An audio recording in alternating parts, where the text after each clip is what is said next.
All right, Zoe, here we are. So here's going to be the front of the home. So obviously this is Powell. And you do have this gate here. It's a little old, but I mean, it is functioning. So it doesn't currently need to be replaced or anything unless you want to do something a little different. But as we kind of pan around here, so obviously you can kind of see the roof will need to be replaced. You know, there's basically no granules left, especially on this portion here you see. So it would be my suggestion to replace that in due time. House this size, maybe gonna run you like 8 to 10,000, somewhere in that range, and that's with a typical 30-year composite. And of course, I'm not a GC, but I do have a good idea, so don't quote me on that either. So the windows, you know, they're not going to be the old single pane that was probably in this home when it was built, kind of like this guy here. But a lot of these have been replaced with the metal frames, so they are double pane. They're not terrible, but you know, most people go with the vinyl these days. They are a little more energy efficient.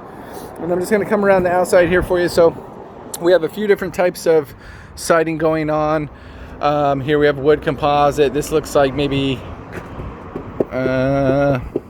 it's another wood composite. It's definitely not hardy plank.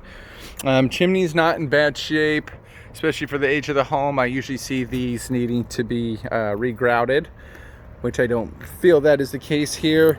Your foundation is still in pretty good shape. I'm not seeing a lot of cracking or crumbling. You can see that they, you know, probably report it at some point there. And you can see there's another type of siding up here on the top as well.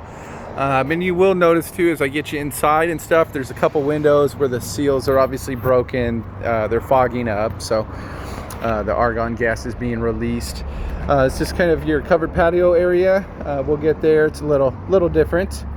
And then here we have some side access around the garage, and I'll bring you around there. But one thing that's cool about this garage, besides the oversized door,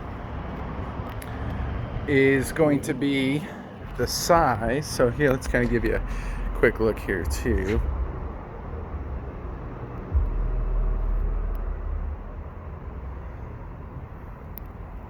So this has obviously been added on after the fact. I don't see any gaps in the posts or anything underneath here, so that's looking pretty good.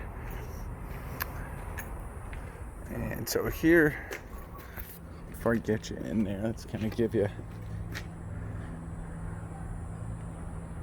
So the siding on the garage there obviously has had some damage.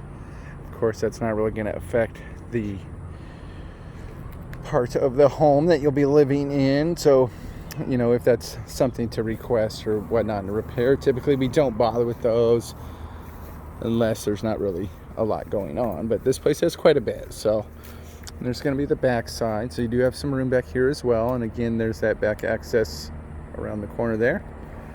Okay. There's the back side of the home there. You got a nice large AC unit here.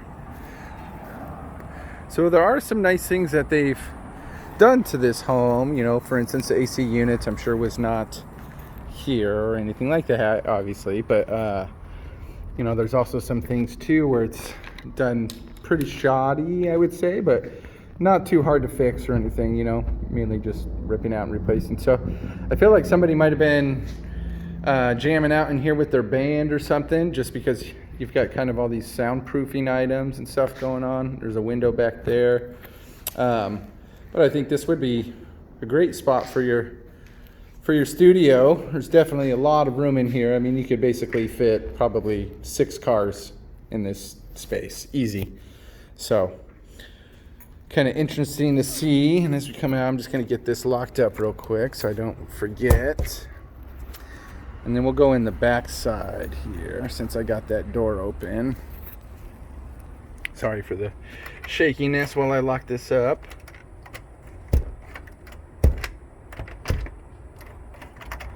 All right. Now let's head in here. So a couple of interesting things to point out.